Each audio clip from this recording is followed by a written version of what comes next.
What's going on, guys? Welcome back to my channel. The video today is the Never Seen It series, where I give you my thoughts and opinions about movies that I've never seen before in my entire life. Do I love them? Do I hate them? But most importantly, do I recommend them to you? Now, last month in February, my movie watching challenge were current and past Oscar nominees and winners. You guys know I love award season, and I had several movies in my collection that I had to get through. So I thought that was the perfect opportunity to check some off the list. So I am going to start off with the movie I enjoyed the most, and I am going to end up with the movie I just really did not care for. And here's a heads up. The movie I did not care for did win Best Picture, but we will get to that at the very end. So the first film, the movie I loved this movie. I loved this movie. And the reason why I love this film so much is because of Tatum O'Neal. I am talking about Paper Moon. This is the brand new 4K Criterion of Paper Moon, and it looks fantastic. So I do recommend that you guys pick this one up if you're interested. This film had me cracking up. I was emotional at times. It was kind of just this little mini roller coaster ride of all the feelings and emotions with Tatum O'Neal and her father in real life, Ryan O'Neal. So pretty much what's happening in Paper Moon is that Tatum O'Neal's mother in the movie passes away. Ryan O'Neal shows up, and for some reason, Tatum O'Neal thinks that Ryan O'Neal could be her father. Her mom had several suitors, let's just say that. So she doesn't really know who her father is. And so she kind of just attaches herself to Ryan O'Neal. Now, his character in the movie is a con man. He pretty much goes door to door, town to town, just scamming people. He pretends that he's selling Bibles, that people ordered these Bibles, but they really didn't, and he's getting money for these. So as he has Tatum O'Neal with him, she kind of like goes along with the cons and the scams, and she kind of becomes his little partner in crime. Their relationship at first is nothing but fighting. At first, she doesn't even speak to him, and then they start fighting, and then it evolves throughout the entire film where they do end up caring about each other. I loved this movie so much. Tatum O'Neal won Best Supporting Actress for this movie. So deserved. So well deserved. She had me laughing at so many moments during this film. I cannot wait to watch this movie again. If you have not seen Paper Moon, you are missing out. This is very simple storytelling. There's no huge effects. There's no grand plot line. This is like the basics of filmmaking. And when it's done well, like Paper Moon, it really is magical. So I know there was a lot of like contention. Is that the right word? I don't know. There was a lot of like contention, I guess, between Ryan O'Neal and his daughter Tatum O'Neal in real life behind the scenes. But when they are on screen together, you don't feel that. You feel like how they're playing the characters with a little bit of tension between them, but not like father and daughter relationship. So they were able to put that off to the sideline and then, put out great performances. But it's just a shame to know that in real life, this real life father and daughter relationship just really was not there, because when they're on screen together, they truly are amazing. So Paper Moon, loved it. High recommendation. Pick up the 4K Criterion. It truly is deserving to be in your collection. This is a fantastic film. Next up on the list, The Pianist. Now, I thought this was great timing because The Pianist stars Adrien Brody. He won Best Actor for this movie, and because he was pretty much the front runner when I watched this before the Academy Awards this year, he obviously went on to win his second Academy Award. But I thought it was perfect timing because he was the front runner to win again. So I thought, this is great timing. Let's watch The Pianist. I was not ready for how amazing this film was going to be. Now, I know some people are going to have their thoughts and opinions because this film is directed by Roman Polanski, and I know that name carries a lot of weight and a lot of baggage. I totally get it and I totally understand. But I like to be in the frame of mind when it comes to movies and films. I can put that off to the side and just watch the movie for what it is and not really like celebrate that person. I'm not celebrating the person, I'm celebrating the movie. So I just want to talk about that and get that out of the way. But if you have not seen The Pianist, this is an incredible true story about a man and his family during the Holocaust, and he is the ultimate survivor. Adrian Brody plays this man that goes through the ringer. Like anything that you can throw at him during this time period. His family is pretty much ripped away from him like a quarter of the way through the movie. He is on his own. He is fighting to survive. He will not be taken. He will not be captured. Such an amazing movie. Such an incredible performance from Adrian Brody. I love this film. It is a beautiful movie. I believe Roman Polanski won Best Director. Yes, he did. It says on the back right here. He won Best Director. I will say it was deserving because this film was absolutely incredible. So another high recommendation from me to you. If you haven't seen The Pianist, you really do need to. It is an incredible, incredible true story. Because when I do watch true stories, I always kind of put myself in that mindset. Like, would I be able to survive? There's no way. There's no way I would have been able. I probably would have tried really, really hard, but I'm not sure I would have been able to. And any true story like that, dealing with, hard times like that with the Holocaust and things that were happening during that time, horrendous time period, incredible, incredible survival story. And for some reason, I'm getting red on my nose. I don't really know why. Let's just continue rolling. We're rolling on. Okay, up next, Bridge of Spies, starring Tom Hanks and Mark Rylance. So the main reason why I wanted to watch Bridge of Spies, as we all know, or you may not know, Mark Rylance took Best Supporting Actor for this movie. He took it away from Sly Stallone. We were all rooting for Sly Stallone to win the Oscar for Creed.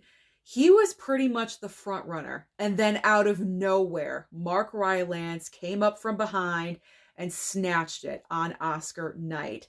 So that's the main reason why I wanted to watch this movie, because I really did want to see if Mark Rylance did put out the better performance. So I watched Bridge of Spies, and then it was like 3 or 4 nights later, I rewatched Creed. So I wanted to refresh my memory on that performance from Stallone and then compare it to this performance. And I do have to say, and this is not because I'm a lover of Stallone, I truly do believe Stallone gave the better performance that year.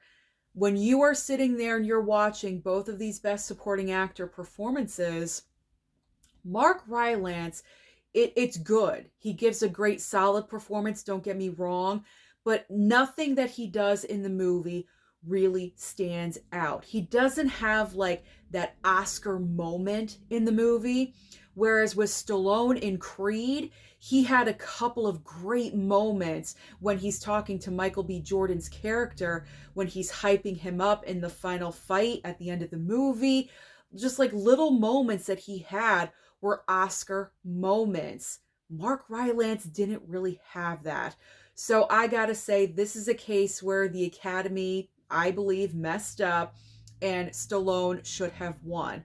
But if you're interested in Bridge of Spies really quickly, but you've never seen it, what's going on in Bridge of Spies is that Mark Rylance's character is a Russian spy who is caught here in America, and pretty much they want to prove that a Russian spy can still have a fair trial here in America. So they hire Tom Hanks's character. He's not even really like a trial attorney. He's some other kind of attorney, but he ends up being the lawyer for Mark Rylance, and everything goes smoothly. So everything goes according to plan, and then more plot lines drive the story along. But that's pretty much what the movie is about. I enjoyed the film as a whole. I think this is a very well-directed movie. Is this Spielberg? Yes, this is Spielberg. It says right there. Spielberg does not put out bad movies. Even when they're like so-so, they're still pretty good. I enjoyed the story. This was another true story. In fact, another true story. I really enjoyed this. I thought Tom Hanks put out a nice performance yet again. And so it's definitely worth watching. It's definitely worth having your collection. But the Academy, I can't agree. I really can't. Stallone was better that year. So that was a mistake. Okay, now we have the Blu-ray of Marty. So this movie I have been wanting to watch for so long, and I kept pulling it out of the pile, and I would never get to it, so I always put it back. So when I wanted to watch Oscar nominees and winners, this was one of the first movies that I took out because I knew this time I was going to watch it no matter what. It won Best Picture. It won Best Actor for Ernest Borgnine here. I believe so.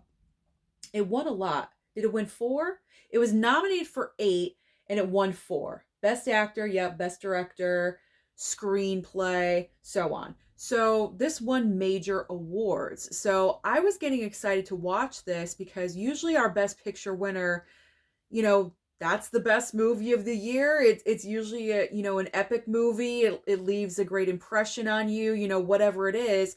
I gotta say, after watching Marty, I'm questioning, why did this win Best Picture? I'm not really sure why. It's not a bad movie.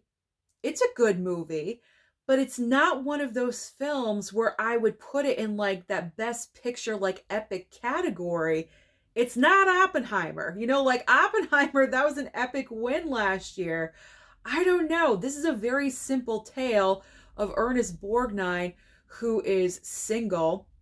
He's like 35 years old, comes from an Italian family, and as we know, single, middle-aged in an Italian family is like a no-no. Like you're supposed to be married for like 10 years so far, have 4 kids, and you're happy in life. Well, he feels like he is behind because he is single, he's trying to find a girl, and he can't, and eventually he does, but when he does find someone that he's interested in, like no one in his circle, like his mom or his friends, really like the girl. But he does. And that's all that matters, is that you like that person. It doesn't matter what your friends and family think. That's it. That's the movie. There's really nothing like totally epic about this film.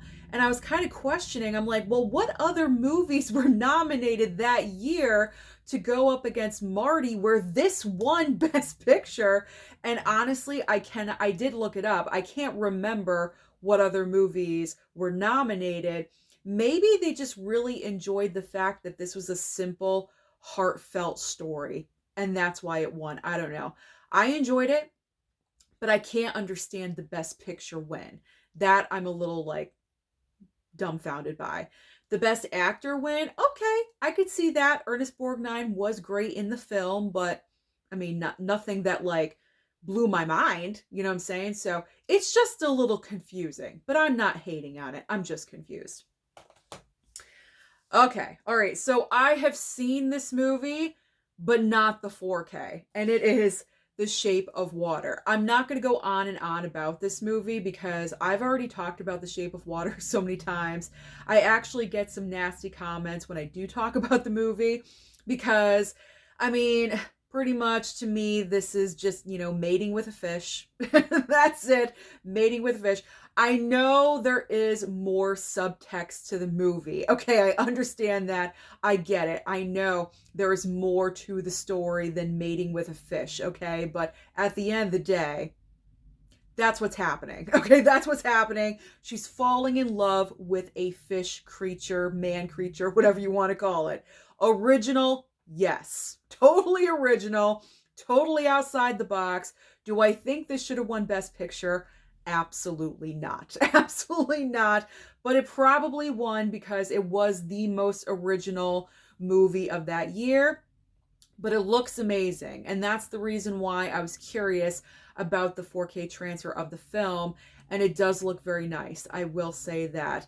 The colors that are used, that like aqua, green, blue throughout the entire movie, very vibrant and prominent, stands out. So, I mean, it's not my go-to, but I will say this has been my second or third time watching it.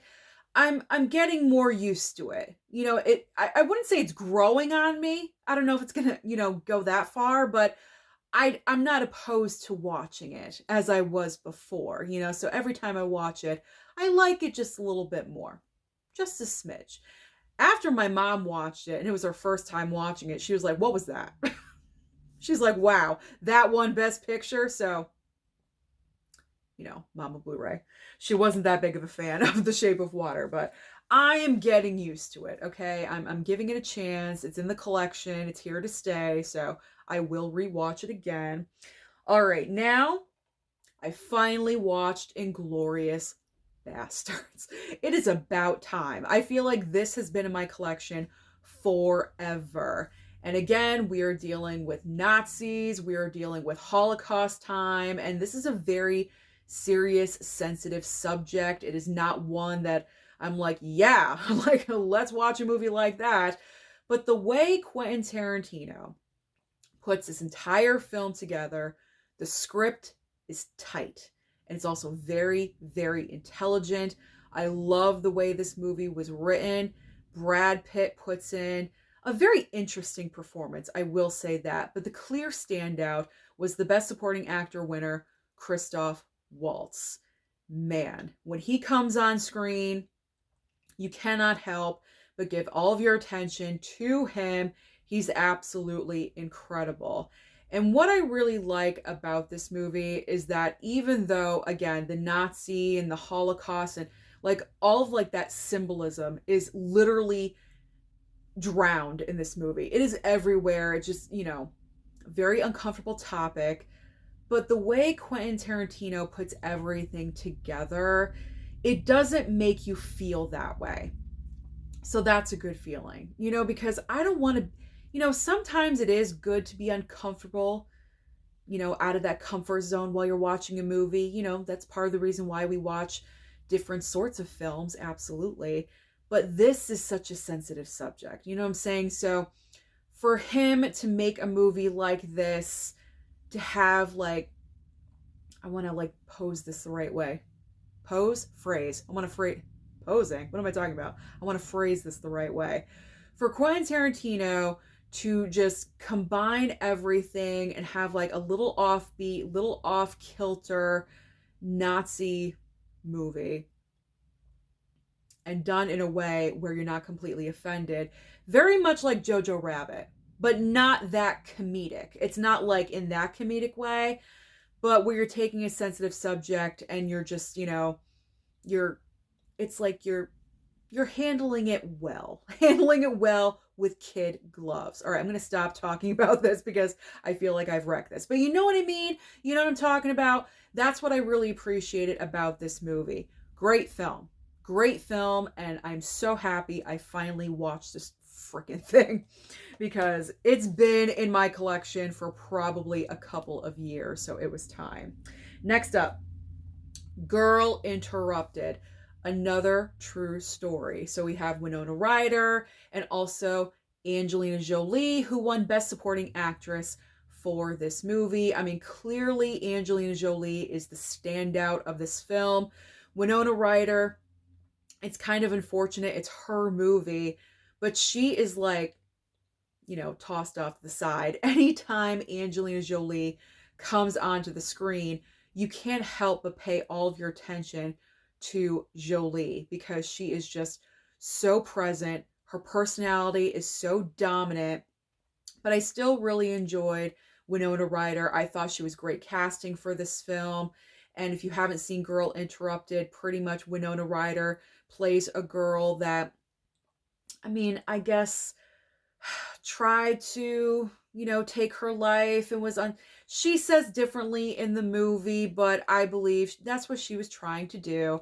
And so her parents put her in a facility to, just make everything better and, help her get through everything in a different mindset and everything.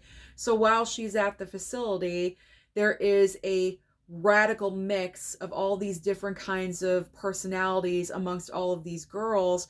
Whoopi Goldberg is also in the movie. She plays, I think she's like the head nurse on the floor where Winona Ryder's character is staying and all the other girls and everything. And throughout the course of the entire film, Winona Ryder and the girls are just, like adjusting. Well, she's adjusting. They've been there, but, they're just trying to get through. It's pretty much just like documenting their time at the facility. I really enjoyed the movie. Finally saw this, thank goodness, because again, this is another film that's been in my collection for this has been like, I never seen it. Like I should have seen this a long time ago because I love Winona Ryder. I loved her in the 90s, and I cannot believe that this was one of the films that I had not seen. So I'm really happy that I finally watched this one. I could check it off the list. I enjoyed it. I think Angelina Jolie deserved that Academy Award for this performance because, as I said, she is the standout. Absolutely. Anytime you can pull away the attention from the lead performance every single time you're on screen, you're deserving of an Academy Award. And Angelina Jolie definitely did that. All right. Couple more movies left. We have the 4K of Giant. I finally watched this long movie. This is around 3 hours long, I believe, a little bit over 3 hours. 198 minutes. That is a long time, but I was dedicated. I dedicated myself. I pulled this from the Never Seen It pile and I said, I am watching Giant because I've been looking at this in the Never Seen It pile and I need to watch it. This was nominated for, I believe, 10 Academy Awards. I don't think it won any. This was one of those disappointing, award shows where it was nominated for 10 and walked away with nothing. So that's pretty unfortunate. But pretty much what's going on in Giant, this is like an epic 3-hour saga of a family's life. Right in the beginning of the movie, you have Rock Hudson, right? Yeah. Yes. Just want to make sure I have the right stars. Rock Hudson goes to Elizabeth Taylor's family's home, and I believe he is selling them something or he's buying something. He's there for a reason. He meets Elizabeth Taylor, her character. She plays the daughter of the household. He meets her. It's love at first sight. Absolutely. He falls for her so quickly. So she comes from a very well-to-do family. She falls in love with him right back, even though she's engaged to be married to someone else or something like that. So these two, Rock Hudson and Elizabeth Taylor, ride off into the sunset together. They get married. He takes her back to his home in Texas, his ranch, his property, where pretty much it's this gigantic house sitting on a plantation of dirt. There's literally nothing there. There is nothing around them. And as the movie is going along, James Dean's character works for Rock Hudson's character. And then as the movie progresses, he comes into some money and some wealth. And so he has his own, wealth happening. Rock Hudson has his wealth happening. They're kind of in competition with each other. Elizabeth Taylor and there's kids. It's like this whole epic saga of this family. That's what's going on in this movie. All I gotta say, I'm happy I finally watched it. The 4K for this was very inconsistent. There were some moments where I was like, wow, this 4K looks fantastic. And then other moments, I'm like, is this a DVD? Like, it looked blurry, it looked awful. So this, if you still have not picked up Giant on 4K and you're like thinking about it, wait for like a dramatic sale or something. Like, do not pay a major price for this. It probably shouldn't be too expensive because this 4K has been out for a while, but I just wanted to warn you about that. It is a very inconsistent 4K. And then as far as the movie itself, the first half of the movie, I was into. I was really into this. I was enjoying everything, all the storylines, all the like the subplots going on. I was into. And then like the second half, I don't know what happened. I feel like it just all fell apart. It kind of got boring a little bit. I don't know why this movie went over 3 hours. I don't feel like it needed to be that long. So this one to me was just okay. It was just okay because I love an epic tale, you know, but this one just, it went on too long. It overstayed its welcome. All right. True Grit. Oh, I finally watched True Grit. Oh man, this one was so good. So obviously this is a remake. There is the original of True Grit, but what's happening in this story is you have Hailee Steinfeld, who is so good in this movie. She should have won. She should have won. She was nominated for Best Supporting Actress. Why supporting? I have no clue. She's literally in like every single scene of this movie. So why she's in supporting, I have no idea. Was it because she was so young? I think she was like 14, 15 years old. Is it because this was like her first major movie role and they put her in supporting? I don't know. But that was ridiculous because she should have been in lead actress. But this movie is so good because Hailee Steinfeld plays this girl that wants to find the killer of her father. And so she wants her revenge. She is like an adult in a teenager's body. She is determined. She knows what she wants. She can bargain and deal like no other teenager I've ever seen on screen. She's absolutely incredible. So then she wants to get a recommendation of someone that could help her find her father's killer. And of course, Jeff Bridges, his name gets brought up. What is it? Rooster Cogburn or something like that. His name gets brought up. She chooses him. Matt Damon is in the mix. Oh my gosh, this movie was so good. Probably one of the most best. Wow, that's not English. One of the best. There we go. One of the best westerns that I have seen. So True Grit, high recommendation. It made me want to watch the original. I will say that. This is a fantastic movie. I'm not really sure how many Academy Awards it was nominated for, but I don't believe it won any, and that's unfortunate. But this was written and directed by the Coen brothers. Excellent movie. Excellent. All right. 2 left. 2 more movies. What movie do you think is at the bottom of the pile? Well, it is not Father of the Bride, another Elizabeth Taylor movie. Can I just tell you something? Because I watched Father of the Bride before Giant, also starring Elizabeth Taylor. But this version of Father of the Bride, I believe, is the first film that I watched starring Elizabeth Taylor. Isn't that embarrassing? Like, you would think out of all the movies that I've seen my entire life, surely I have seen Elizabeth Taylor in something. No, this was the first one. So, fun side note, just want to say that.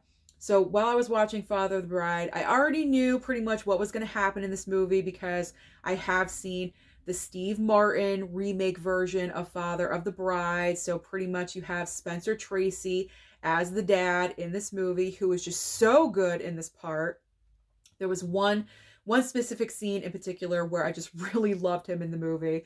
But he plays the father to Elizabeth Taylor, and she's young. She's dating this guy. They get engaged very quickly. And then Spencer Tracy, as the dad, says, okay, you can get married, but it's going to be a small wedding. Do you think that happens? No, absolutely not. Like every day, the wedding gets bigger and bigger, and he's getting more stressed out because of financial reasons, and it's just getting to be too much, and he's just starting to be extremely overwhelmed. Every single scene that goes on in the movie, he's becoming more stressed and more stressed.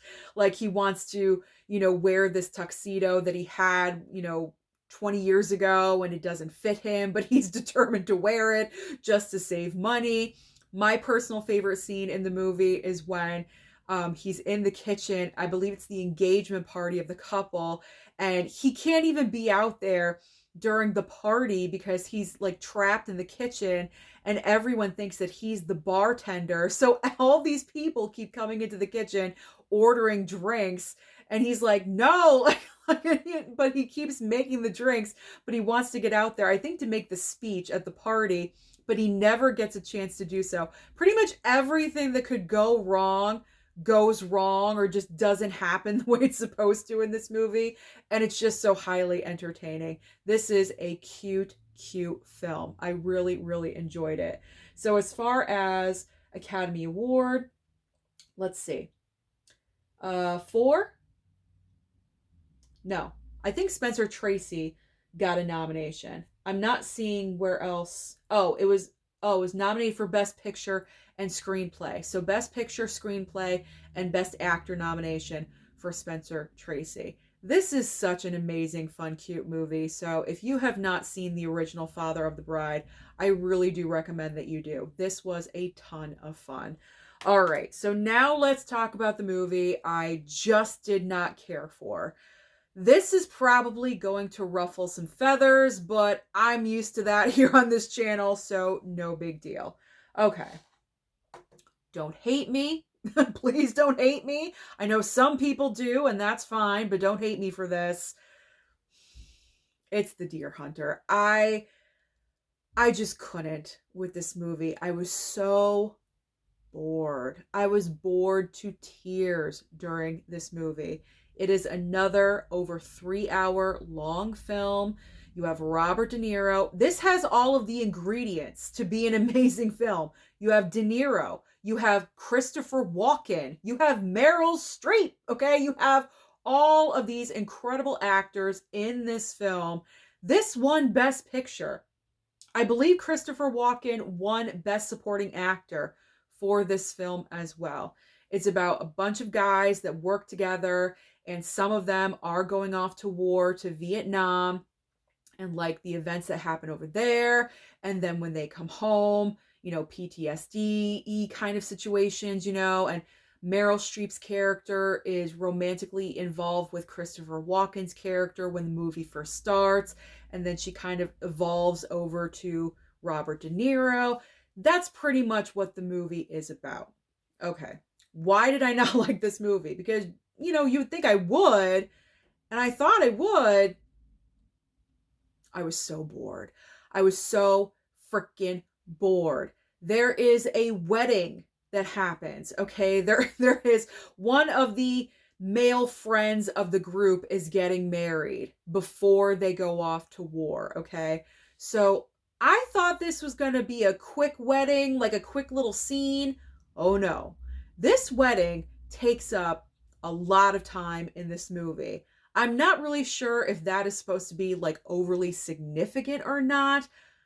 I thought I was at the actual wedding. Like it was really that long. I'm like, why are we focusing so much on this wedding? We had the ceremony, then it skips to the reception, and they are full on showing like an entire dance sequence, an entire song sequence, like this thing dragged on forever. And I'm like, well, this is why the movie's over 3 hours. Like, I don't even understand why we need to focus in on this wedding so much. And then they go off to war, which to me is the most important part of the movie. And it's kind of just like the wedding sequence was longer than this, than going off to Vietnam, which I thought was so freaking weird. But you have like a couple of very, disturbing sequences when they're off at war.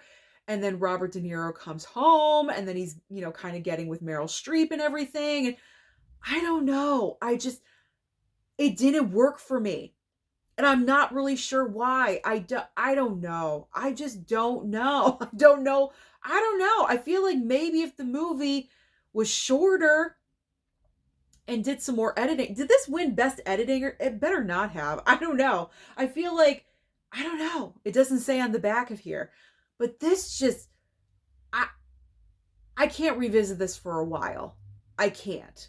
I'm kind of curious to see how my reaction would be upon a rewatch. And I do have to say this. I do not understand why Meryl Streep, now I love Streep, okay? Like, I love her. Nothing bad to say about her. But honestly, I do not understand why she received a nomination in Best Supporting Actress for this movie. I don't get it. I mean, first of all, she's barely in the darn thing, but that doesn't even really matter because, you know, Judi Dench won. She was only in Shakespeare in Love for 7 minutes. Okay, that's fine. It was bought anyway. But with this nomination, she doesn't do anything that is like super over fantastic to receive a nomination. She gives a solid performance, but I mean, that's expected. That's expected.